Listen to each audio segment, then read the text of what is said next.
Welcome students हमने इससे पूर्व भारतीय संस्कृति की विशेषताओं का अध्ययन किया था। भारतीय संस्कृति की जो विशेषताएं हैं वह उसमें संस्कार भी सम्मिलित है।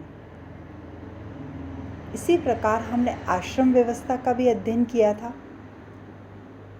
तो आश्रमों में भी संस्कारों का महत्वपूर्ण स्थान है। आज हम संस्कारों के विषय में पढ़ेंगे। सर्वप्रथम हम संस्कार का अर्थ पढ़ेंगे कि संस्कार होते क्या हैं। संस्कार का अर्थ और महत्व यह है कि संस्कार शब्द क्रय धातु में ध प्रत्यय के योग से व्युत्पन्न है, जिसका अर्थ शुद्धता अथवा पवित्रता है। अंग्रेजी का सैक्रामेंट शब्द संस्कार के लिए प्रयुक्त होता है। अतः संस्कार का साधारण अर्थ शुद्धि, परिष्कार अथवा स्वच्छता से है। मनुष्य का जीवन संस्कार से ही परिशुद्ध होता है। जन्म से मनुष्य पूर्णतः असंस्कृत होता है, किंतु संस्कारी की संपन्नता से ही वह मणि की तरह देदीप्यमान और धवल हो जाता है। उसका भौतिक, बौद्धिक और आध्यात्मिक जीवन निखर उठता है। अतः संस्कार व्यक्ति के धार्मिक, शारीरिक, सामाजिक और सांस्कृतिक परिष्कार के निमित्त वह धार्मिक प्रक्रिया है जो विशुद्ध, पवित्र अनुष्ठापन में आस्था रखती है।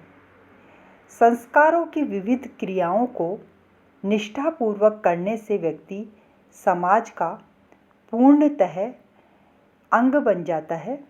अतः संस्कार हिंदू समाज के सदस्यों के लिए अत्यंत अनिवार्य है, धार्मिक है। जीवन में नैतिक, आध्यात्मिक और धार्मिक प्रवृत्तियों का निर्माण और उनसे अपने व्यापार को उत्कर्षित करना भी संस्कार संपन्न मनुष्य का अभिलाषित लक्ष्य रहा है।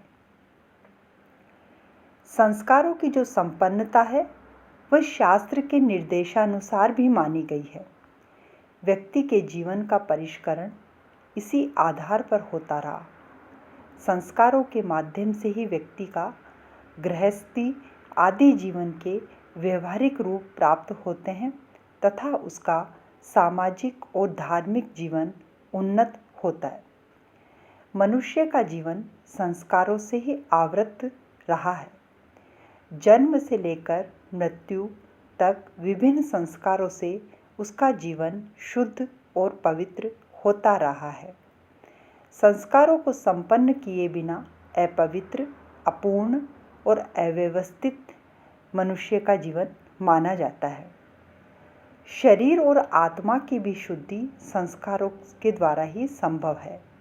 इन संस्कारों को संपन्न करने में हवन और अग्नि सर्वाधिक महत्वपूर्ण थी और संस्कारों को संपन्न करने के लिए देवताओं की स्तुति, प्रार्थना, कामना और उनके निमित्त यज्ञ किया जा सकता है।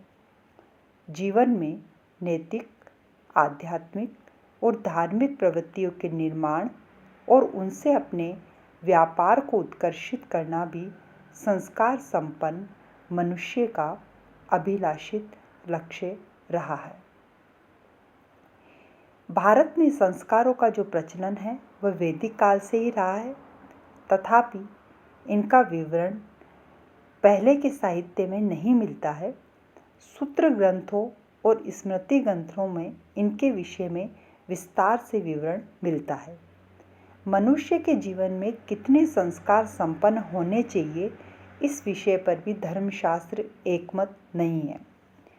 गौतम ने संस्कारों की संख्या 40 दी है और विवेकानंद ने 18 दी है। कुछ शास्त्रकारों ने संस्कारों की संख्या 13 दी है, किंतु प्राय सभी धर्मशास्त्रकार संस्कारों की संख्या 16 मानते हैं।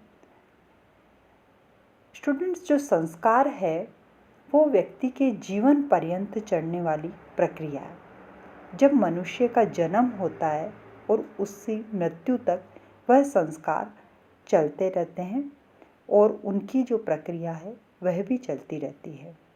सर्वप्रथम जो संस्कार है वह है गर्भाधान।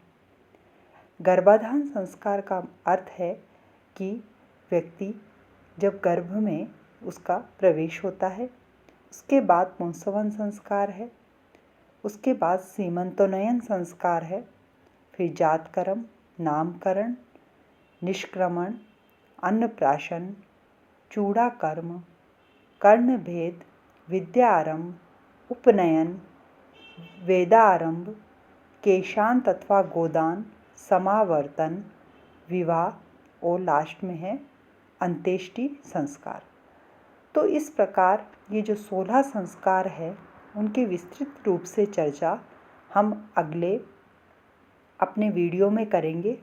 आज मैंने इन संस्कारों का आपको सामान्य परिचय दिया है कि संस्कारों की व्यक्ति के जीवन में कितनी महत्वपूर्ण भूमिका होती है और वो उनके संस्कारों को संपन्न करने में समाज की क्या भूमिका रहती है, समाज का क्या रोल रहता है, ये भी आज हमने अध्ययन किया है। धन्यवाद।